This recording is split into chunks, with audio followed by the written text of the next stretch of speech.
Okay, so what's good?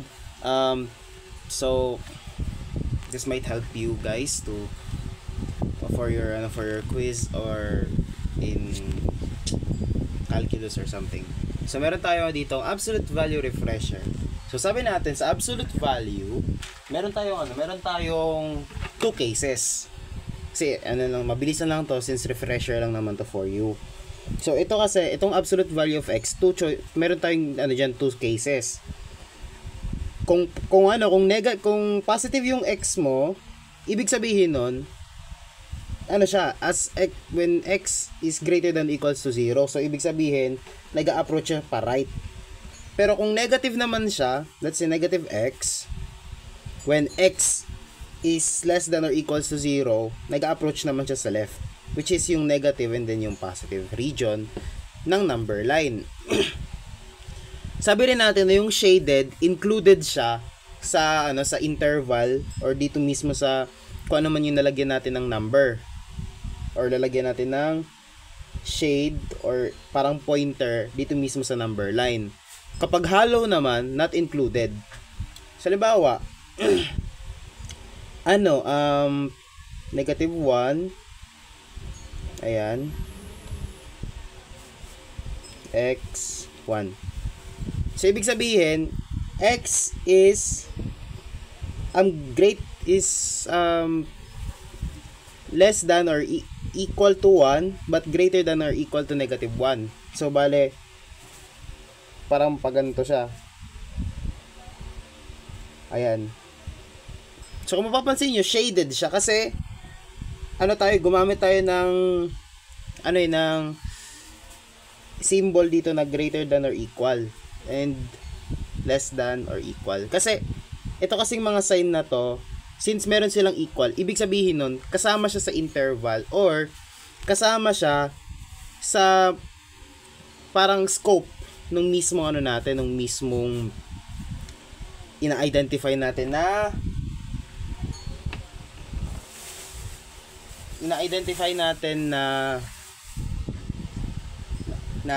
number or point.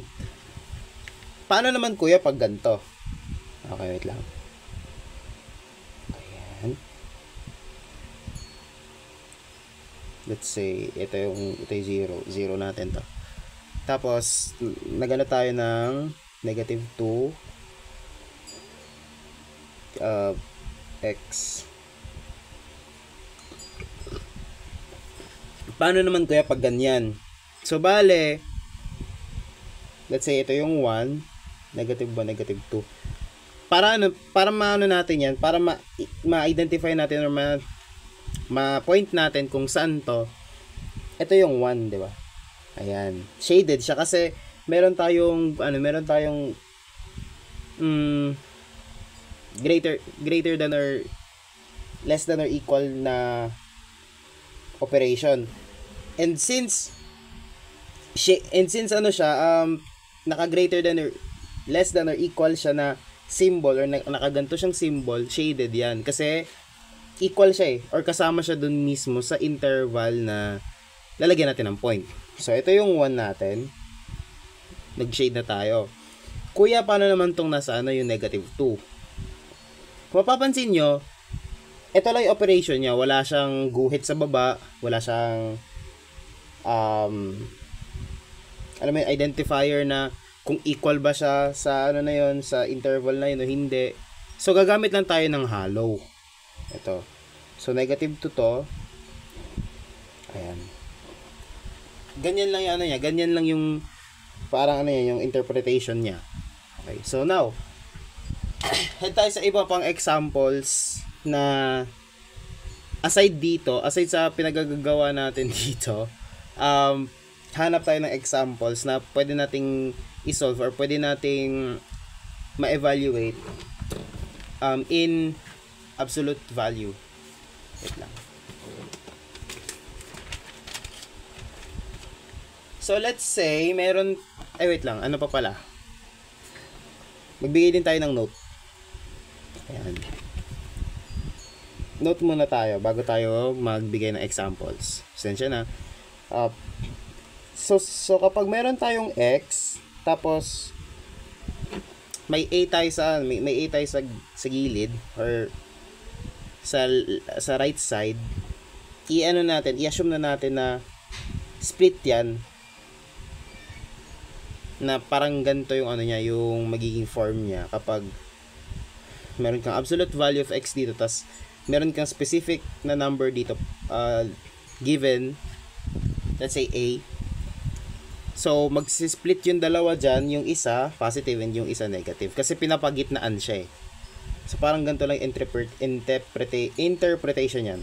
Sorry, nabulol pa ako So parang ganyan yung interpretation yan. Ito yung negative A and ito yung positive A. Okay. Magbigay din another example naman, or another note naman, x is greater than A. So kapag ganito naman, meron tayong two cases. When x is greater than 0. So x is greater than equal to A. I mean x is greater than A. First case. So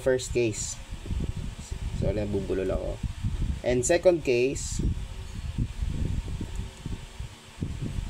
when x is less than negative A or negative or 0.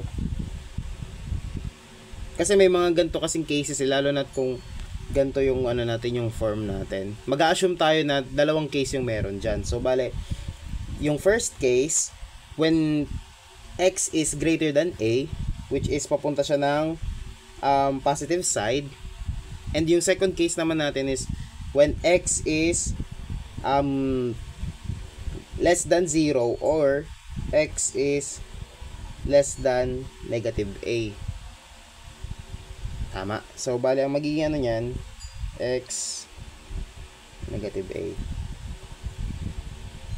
Parang magiging ganyan yung itsura niya, eksena.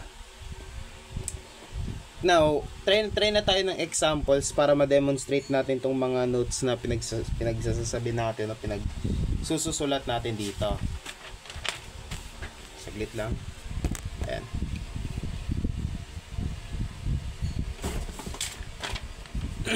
Let's say meron tayong and itong absolute value problem na to is galing siya sa source sa textbook na Shom's differential and integral calculus, kasi yun yung ginagamit ninyo. So let's say meron tayong x over 3 minus 2 is greater than or equal to 4. Ayan. Paano yan ngayon? So bale, kung mapapansin nyo, meron tayong absolute value dyan. Tama? Okay, makikita natin. Meron tayong greater than or less than or equal to 4 dito. So anong pwede natin gawin dyan? Sa isa nating note kanina, ito yung pwede nating magamit dyan. Ayan o, ito. Kasi naka greater than or naka less than or equal to 4 siya. So magkakaroon yun ng split. So meron tayong x over 3 minus 2 is greater than or is less than or equal to 4. Tapos yung isa naman same lang din pero negative. Parang ganyan yung magiging itsura niyan, or ganyan talaga yung magiging itsura. Okay.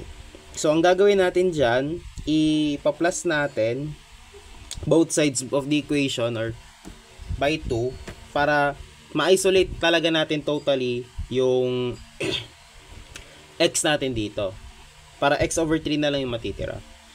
X over 3 and 4 plus 2 will give us 6. Negative 4 plus 2 will give us negative 2. Okay. Hindi pa yan yung final kasi meron pa rin tayong denominator dito na 3. Ayun, kung mapapansin nyo, may 3 pa rin dyan. So ang gagawin natin, i-multiply na natin both sides of the equation by 3 para mawala to. Okay. So, ang final answer natin dyan will be x. Ayan, x is greater than less than or equal to 18 but greater than or equal to negative 6. Ito na yung sagot natin. Another example pa tayo.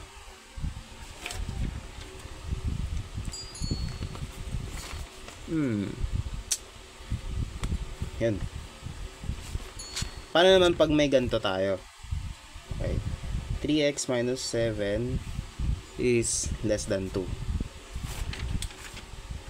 Ano pa rin natin, i-apply pa rin natin tong ano na to, i-apply pa rin natin tong mga tawag nito.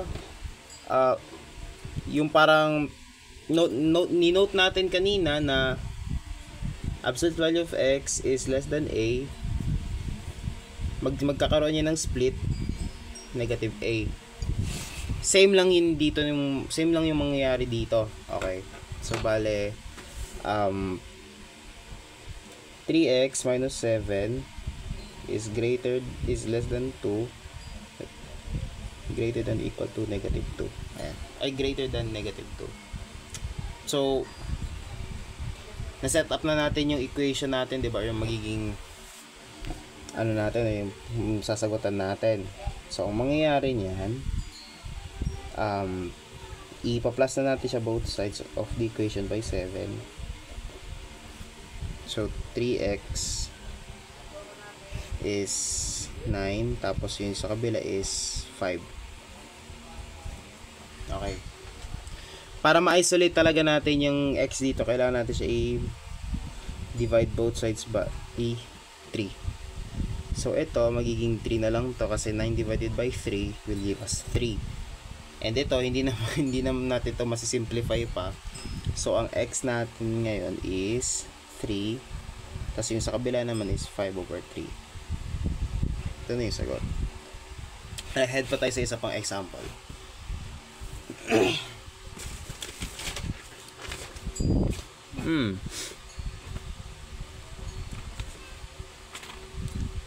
Let's say meron tayong x is greater than or equal to 5. Ayan. Ang gagawin natin dyan, magsiset tayo ng 2 cases. Okay. 2 cases. Ayan. So, when yung x if x is greater than 0, negative x if x is less than 0. Or, pwede nating i-utilize itong note natin kanina na yung first case natin when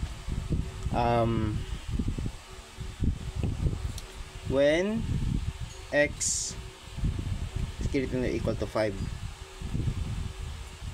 Sa second case natin is x is less than or equal to negative 5. So ito na yung magiging sagot mo. So x is greater than or equal to 5 or x is less than or equal to negative 5. Sorry na ano pala. Nakat. So iaano natin 'yan, i-draw natin 'yan. Tapos 1 2 3 4 5. 1 2 3 4 5. Negative 5 and then 5. Kaya natin sinabi na may or kasi hindi yan magkakasalubong. Magkakahiwalay yan. Ayan o.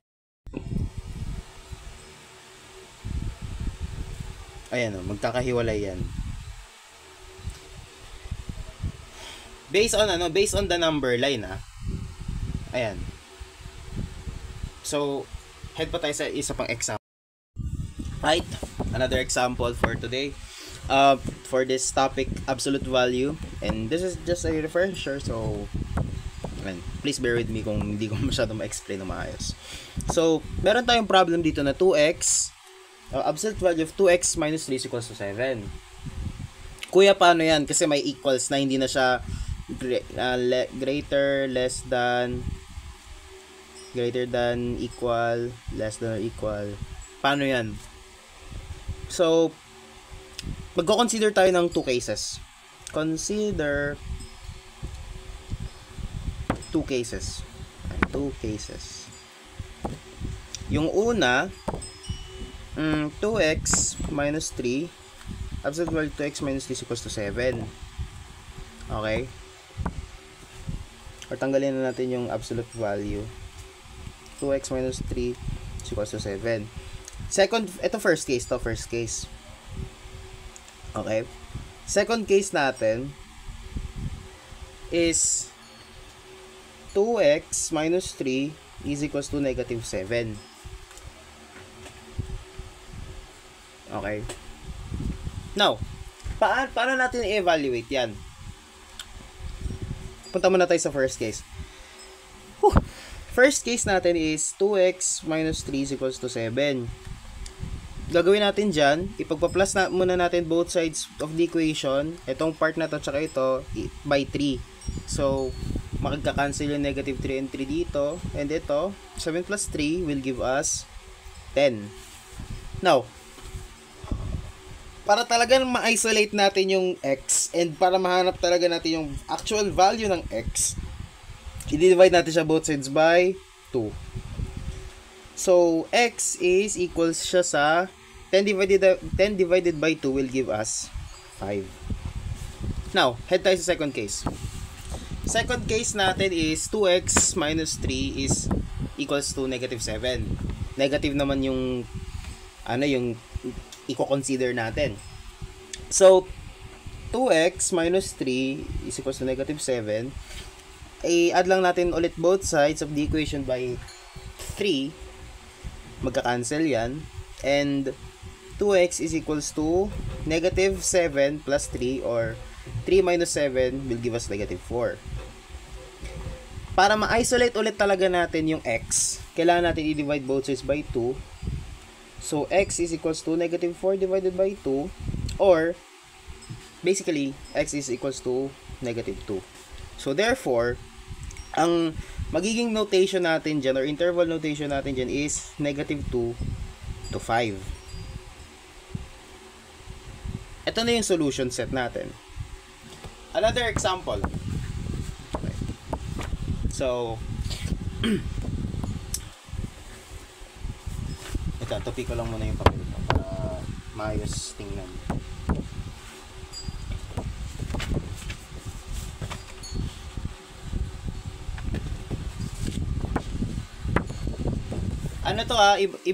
Ibang source to kasi hindi lang naman basta-basta sa Shroms naghanap si Sir Z ng ng sample problems or test problems. Kailangan nyo rin maghanap ng other sources. Let's say meron tayong negative 7 is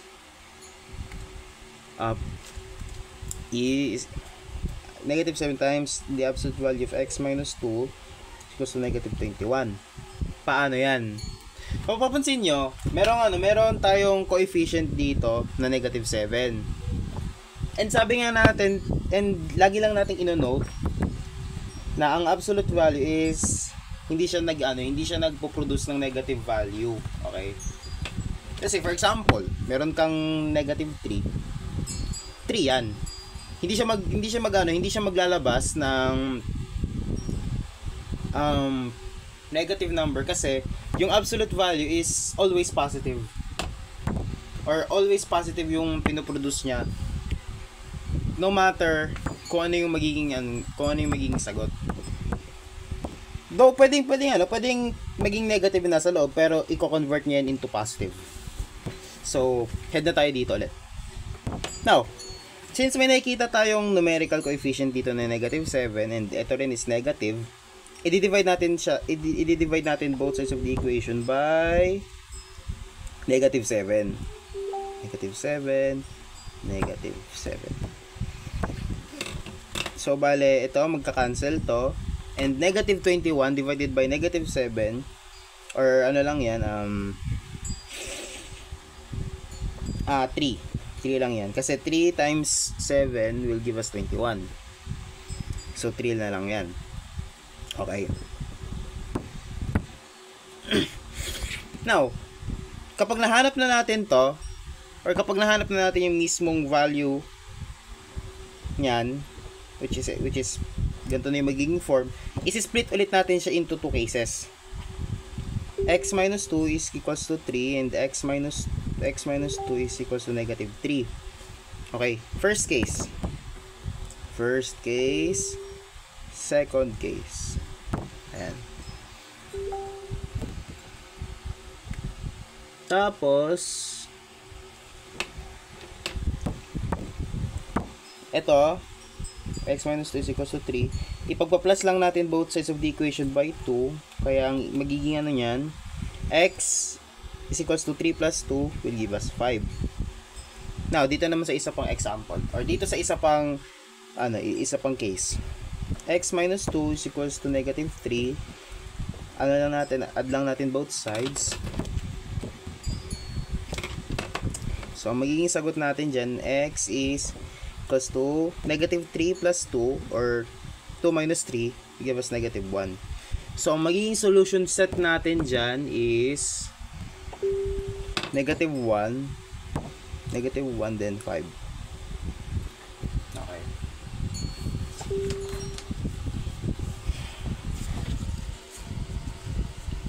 Now, paano naman pag may ganito tayo? May example. Wait lang. Ayun. Meron tayong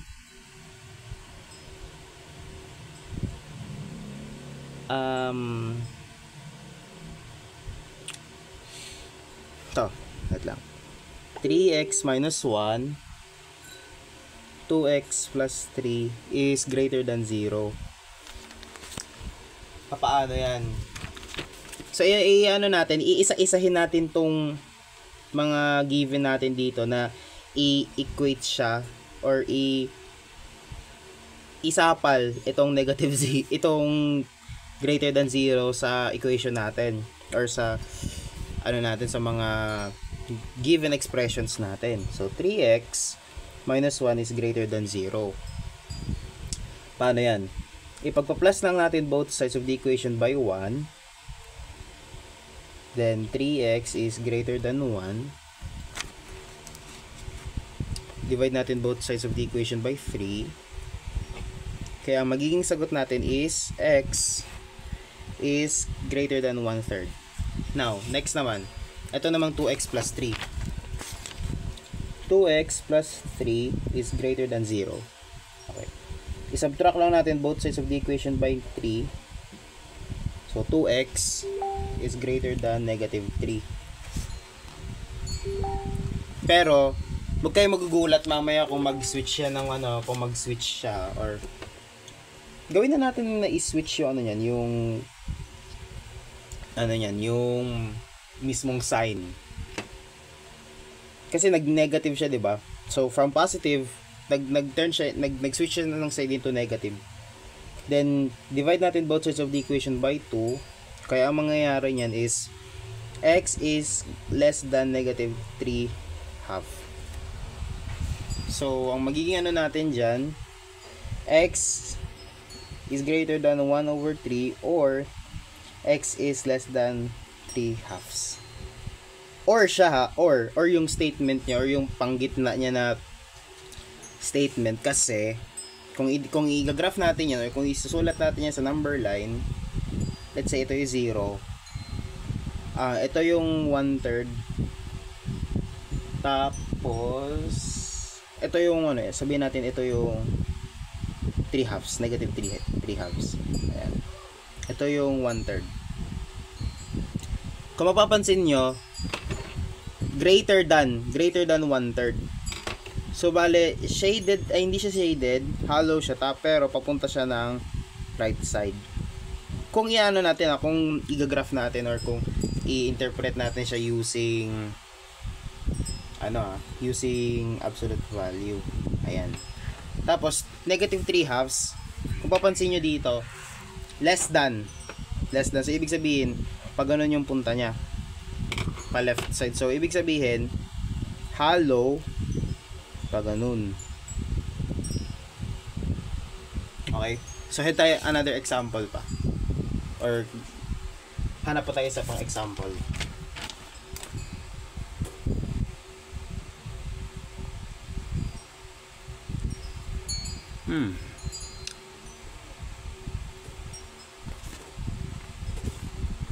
Sige. Ayan.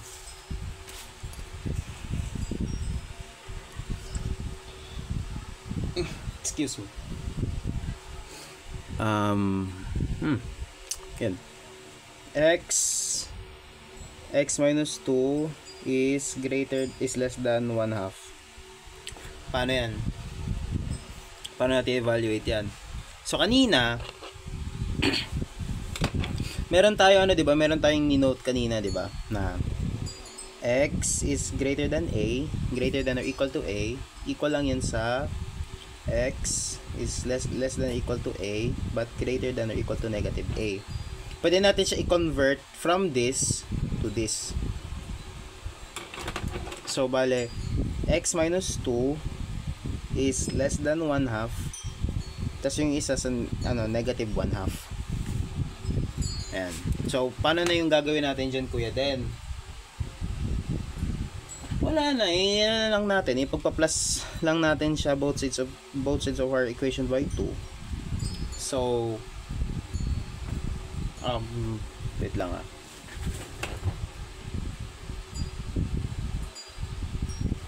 eto magiging ano to, magiging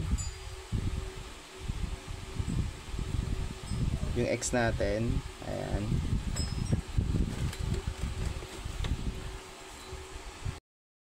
okay.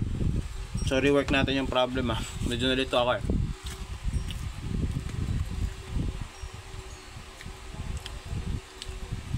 So bale kung meron tayong x, 'di ba? Na add na natin both sides, 'di ba? So bale ano pala to? X 5/2 to, tas ito is 3/2. Which is ano kasi siya 2 minus ano yan, 1/2 x, tapos yung isa 2 plus 1/2. Okay. So kung ano ko to, i-turn ko to into fraction form, 4/2 minus 1/2 x 2 plus 4/2 plus 1/2. So bale 4 minus 1 3/2, ay 4 minus 1/2 3/2. X natin sa gitna, tapos 4 plus 1/2 will give us 5/2.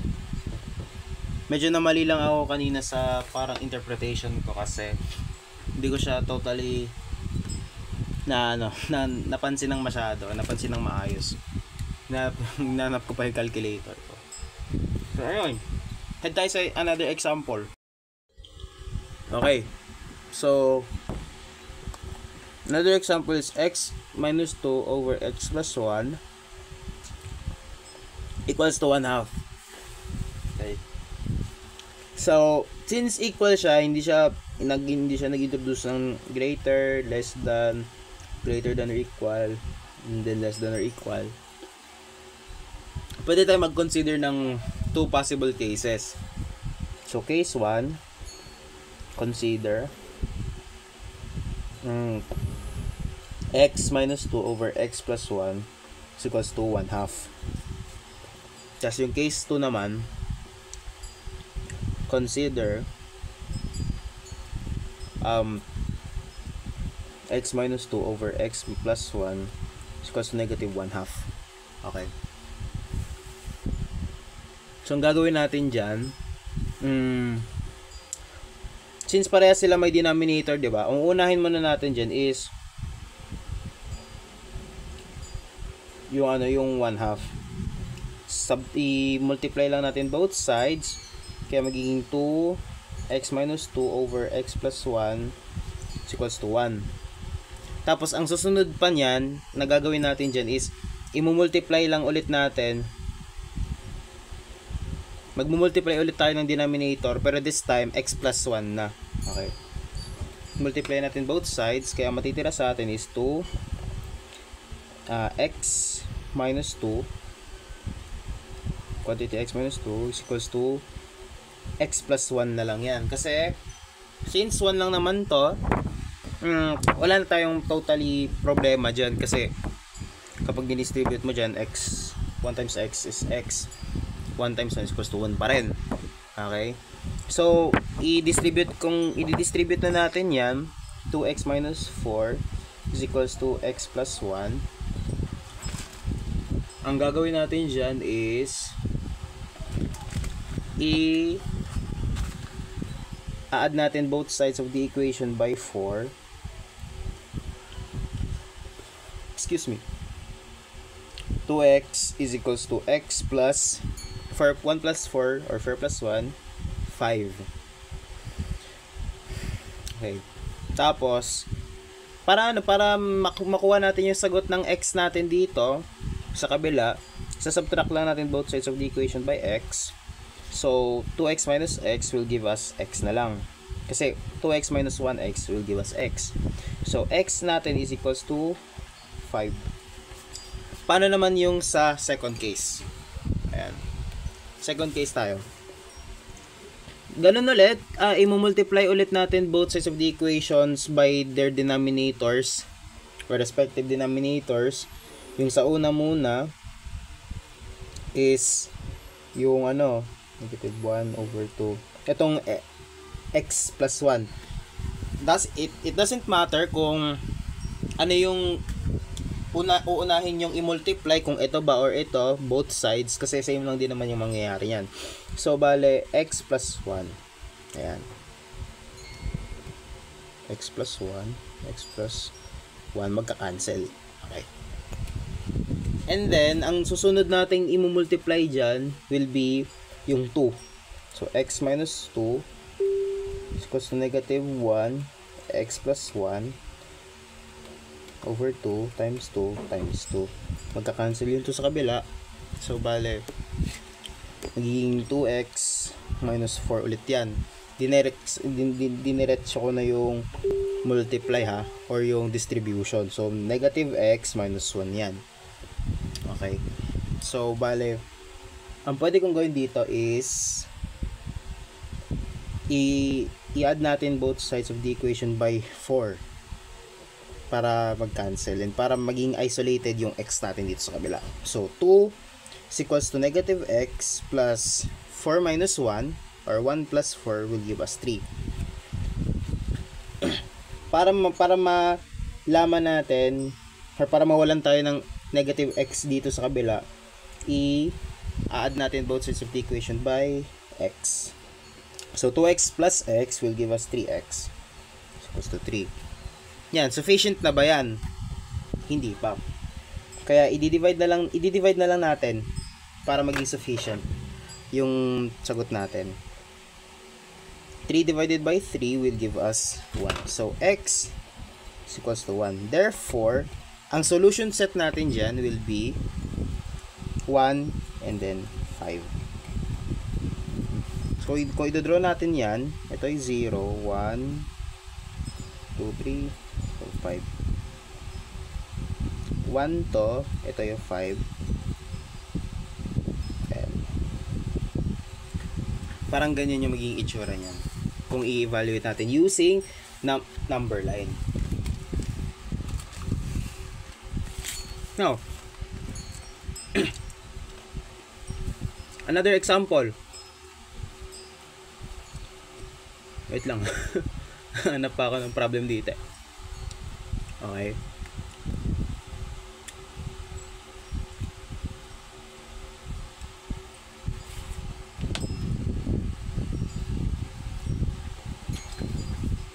Okay.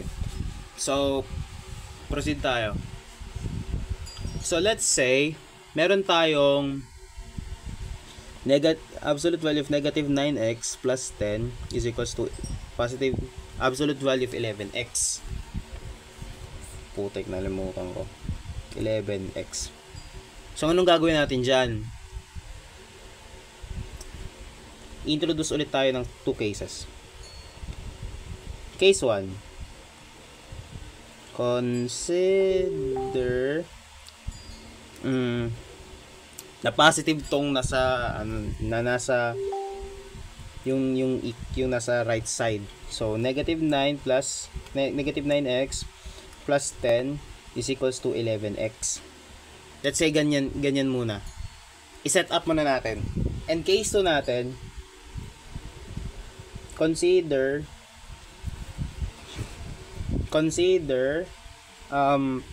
negative 9x,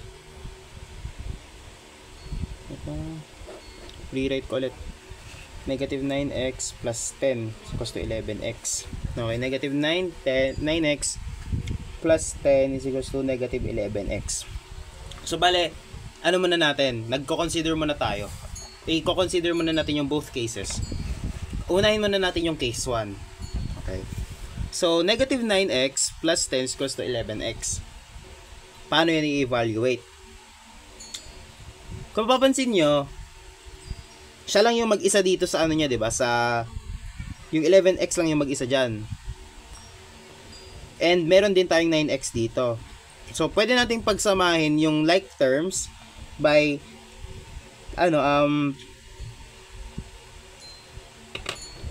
subtracting both sides by 11. So, negative 9x minus 11x plus 10 is equals to 0. So, bali negative 9 minus 11 will give us negative 20x. Okay, plus 10 is equals to 0. Okay. Now, para ma-isolate natin yung x natin dito or yung value ng x natin dito na negative 20x, isa-subtract natin both sides of the equation by 10. Okay, so bale, mangyayari niyan, negative 20x is equals to negative 10. Okay. Then, i-divide na natin both sides of the equation by negative 20. Kaya, ang matitira sa atin is x is equals to negative 10 divided by negative 20. Kung i-factor natin to, 10 times 1 over 10 times 2. Magka-cancel yan. So, bale, x is equals to 1/2. Bale, itong cancellation na ginawa ko, gawa-gawa ko lang yan para kahit pa paano mabilisan ako sa pag cancel ng values since same lang din naman silang may 10. Okay. Head tayo sa second case. Case 2 is ito yung i-consider natin. Yung negative, yung right hand side yan. So, 9x plus 10 is equals to negative 11x. So, ano gagawin natin dyan? Kung mapapansin nyo, like terms ulit yung negative 11 and then yung negative 9. Pero, ang pinagkaiba lang nung first case sa second case, ito kasi is positive, while ito is negative. So, bale, ang gagawin natin dyan, i-add lang natin both sides of the equation by 11x. So, ang magiging sagot natin dyan will be 11 minus 9 will give us 2x plus 10 is equals to 0. Okay. Isa-subtract naman natin both sides of the equation by 10. Cancel. So, matitira sa atin will be negative, 2x is equals to negative 10. Okay. I-divide na natin both sides of the equation by positive 2. Kaya ang matitira sa atin or magiging sagot natin will be x is equals to negative 10 divided by 2 will give us negative 5. So, ang magiging natin dyan, ang magiging solution set natin dyan will be negative 5 then 1/2. Kung natin siya, i-interpret natin siya in number line, 0, negative 1, negative 2, negative 3, negative 4, negative 5. Ayan. Dito yung negative, yung positive 1/2. Ayan. So, bale, eto, tas eto magkasama. or malapit lang sa isa't isa. Ito siya, oh. Ayan. Kung i-interpret natin siya sa number line, ha. Kung sinasabi sa test paper ninyo, sa quiz paper ninyo na i-evaluate niyo siya or express niyo sa using number line, pwede na to. Pero kung wala naman, mas goods na tong gagawa natin na evaluation dito. So, siguro ahead pa tayo sa isa pang example, then I'll give you the final tips or advices. Kahit pa paanong maging confident kayo sa parating yung quiz kay Gojo. I mean Sir Zarkola. Okay. So, we have another problem here na absolute value of 1 minus 2x over 1 minus x is greater than 2. So, ano tayo dito? Introduce tayo ng two cases. Ayan. 1 minus 2x over 1 minus x is greater than 2. Tapos yung isa naman is, ito pala first case. Second case is 1 minus 2x over 1 minus x is less than negative 2. Ayan. Nakikita ba? Ayan. So, bale, ang gagawin natin dyan, i-multiply natin both sides of the equation by 1 over x. 1 minus x, 1 minus x, 2, 1 minus x. Ayan. So, ang mangyayari dyan, magka-cancel yung nasa taas at saka nasa baba. Then, 1 minus 2x is greater than 2 minus 2x.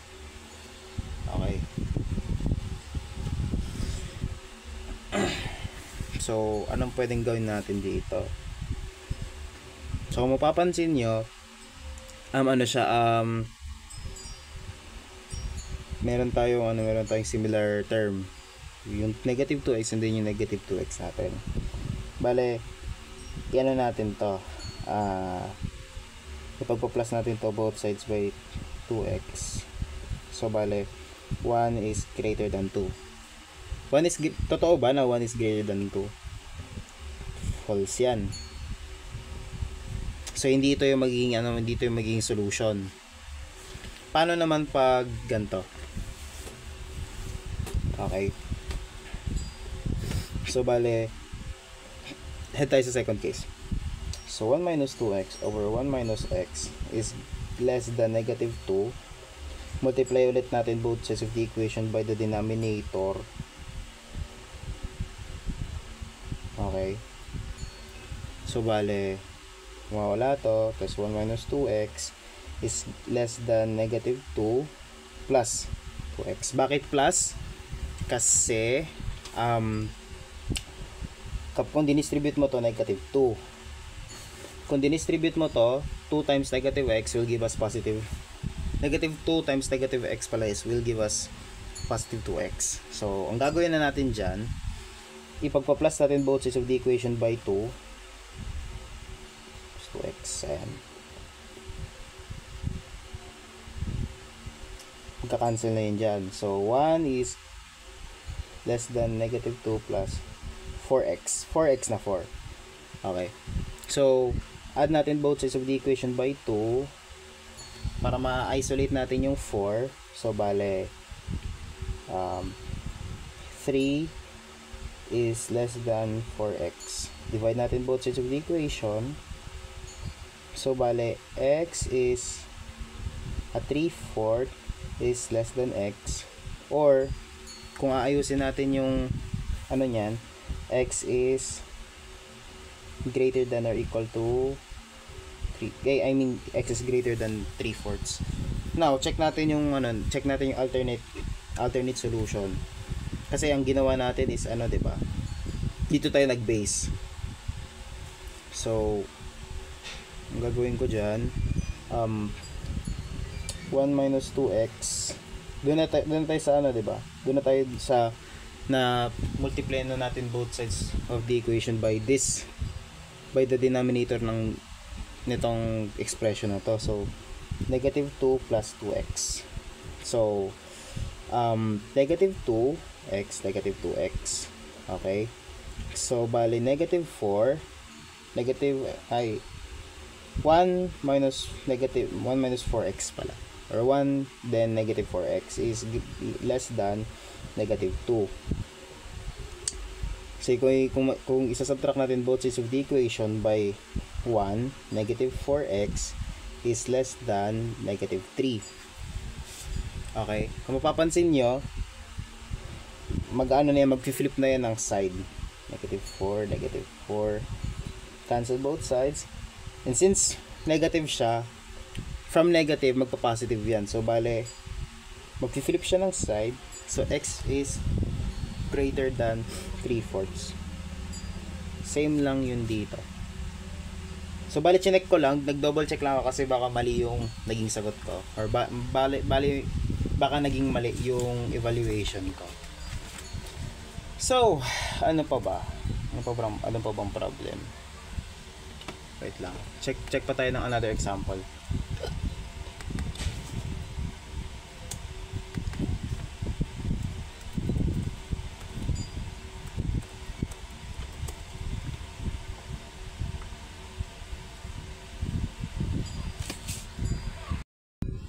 Okay, another example.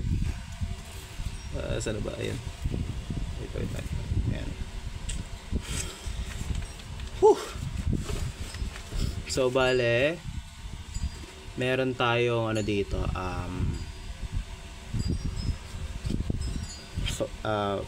problem na absolute value of 5 minus 2x is less than 1. So, alam na natin kung anong gagawin natin dyan. 5 minus 2x, yan. Basta lagi nyo tatandaan na kapag may nakikita kayong diba, pag may nakikita kayong x is less than a or less than or equal to a, assume na natin or iset nyo na automatically sa isip nyo na ganyan yung magiging itsura nyan. No matter kung ano lang siya, less than or equal. Okay, so bale, negative 1, 5, negative 2, minus 2x, 1. Okay.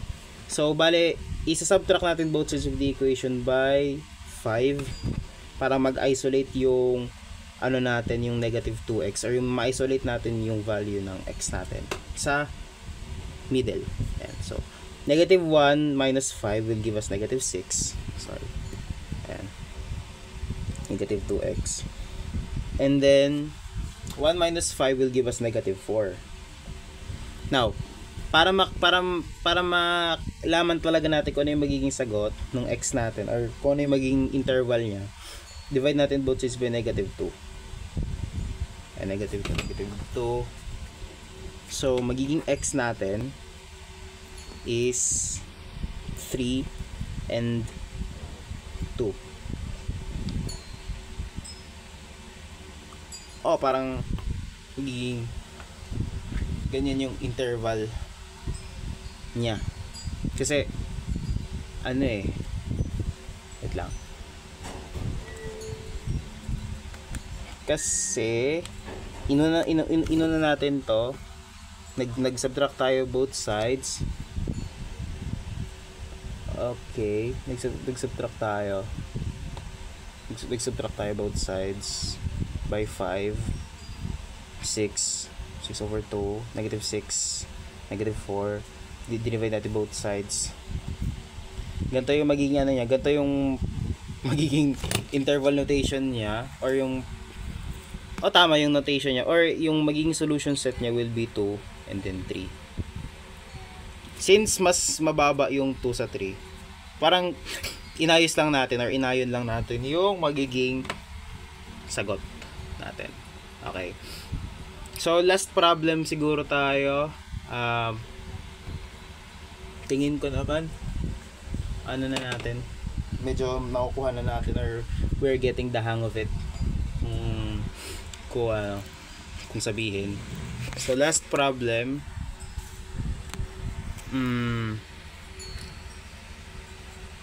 Wait nga lang. Ayan. Inayos ko lang yung kasi baliktad yung pagkaka-vid ko. Uy. Ayun. So, bale, last problem tayo. At 3, wait lang. 3, absolute value of 3 minus 5x over x minus 2 is greater than 6. So, alam na natin na kapag nag-introduce tayo ng greater than, alam na natin na mag-introduce tayo ng 2 separate cases. Okay, case 1. Consider 3 minus 5x over x minus 2 is greater than 6. Case 2,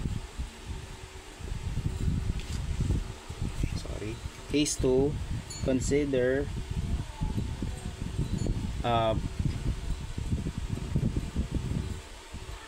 consider 3 minus 5x over x minus 2 is less than negative 6. Sige. So, imumultiply, sa first case muna tayo. Imumultiply natin both sides of the equation by this denominator x minus 2. Okay. So, 3 minus 5x over x minus 2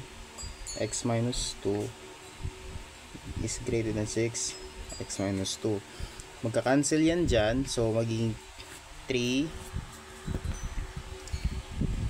minus 5x is greater than 6x minus 12. Diniretso ko na yung pag-evaluate. Kasi i-ano mo lang naman yan eh. I-distribute. Okay, so bale ang gagawin na natin diyan, this is 3 pala. Mukha siyang ano. Yan. So ipag-add na natin yung similar terms. Pero bago yan, isa-subtract muna natin both sides of the equation by 6x. So, bale, 3 minus 11x is greater than negative 12. Okay. So, ang gagawin natin dyan, subtract natin both sides of the equation by 3. Okay. So, negative 11x is greater than negative 15. Okay. Dapat nag-flip na siya ng sign since naging negative siya imbis na positive. So, i-rewrite natin to as flipped sign. Yan. Then, saka na natin i-divide both sides of the equation by 11, negative 11. So, x is less than 15 over 11. Okay. Ito yung first solution natin, okay?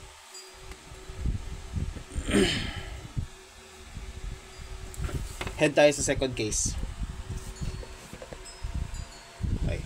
So, ganun din yung gagawin natin. 3 minus 5x. I-ano natin siya.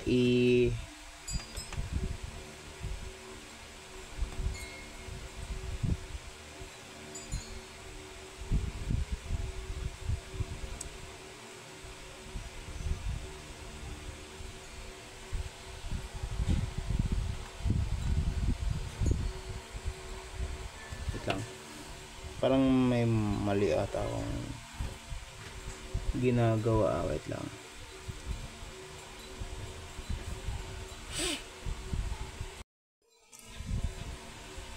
X minus 2.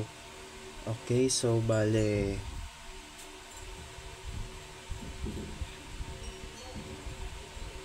3, 5x, negative 6x plus 12. Okay, so bale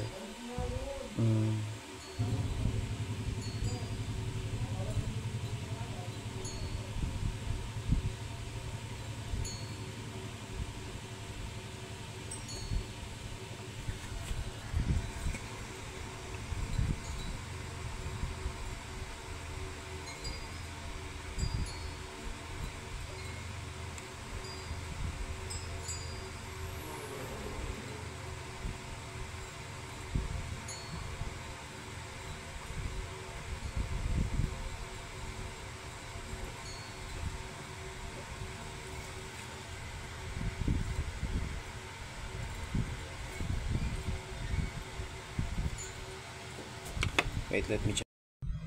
Okay, alam ko na. So, tama yung ano natin. So, first natin is 15/11. Okay.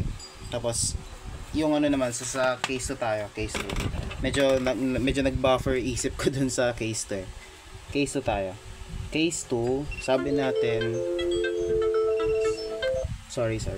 Yung alarm ko yun.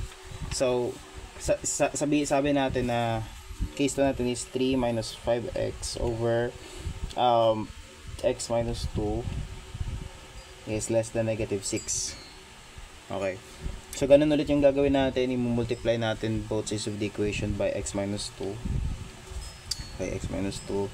3 minus 5x.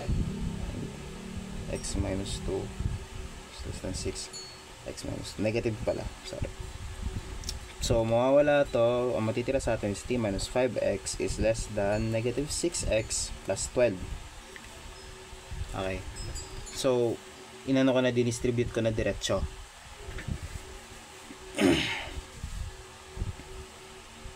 So, bale, ang mangyayari dito is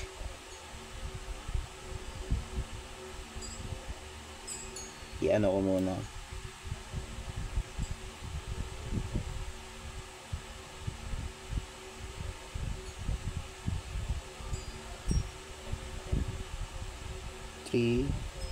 Minus x 3 plus x lang pala kasi mas mataas yung 5 mas mataas yung 6, so less than 12.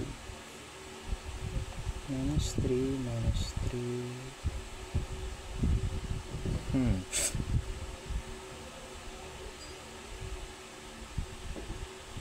wait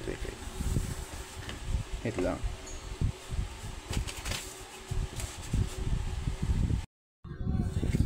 So, medyo ano lang talaga ako, medyo nalito lang ako dun sa kung paano ko makukuha yung sa case 2. Pero ganun yung magiging scenario, ganun yung magiging case if we have kung meron tayong ganito na form or ganito na problem. Kailangan nyo mag-consider, kailangan nyo humanap ng case or gumawa kayo ng case na yung isa is as is, lalo na kung ano siya, kung greater than. While yung dito naman sa isa, magko-consider kayo pero negative yung binigay na value, then less than. So naturo ko na sa inyo kung paano ganyang multiply both sides of the equation, lalo na kung ano siya, kung alam mo yun, kung fraction siya or rational siya.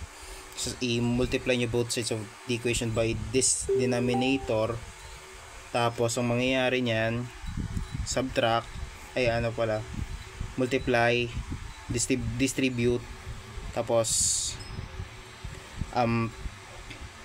add like terms, tapos subtract both sides. Kung may natitirang constant sa kabila, kung may natitirang constant na number sa kabila, sama nyo yon.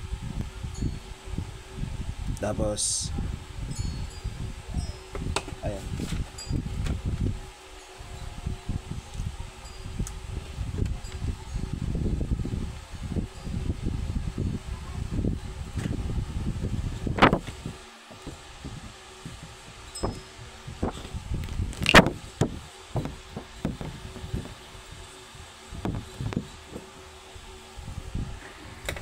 basta ganun siya guys.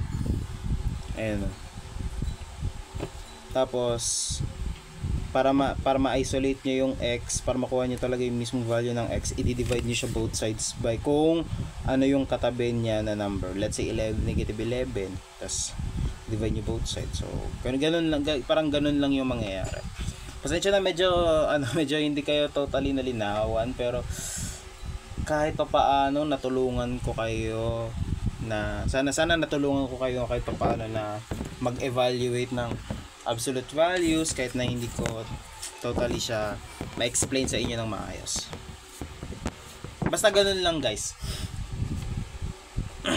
yung process. So ayun, good luck sa quizzes ninyo kay Sir Z, and wishing you guys the best. So, doon na nagtatapos yung ating refresher for today. Salamat!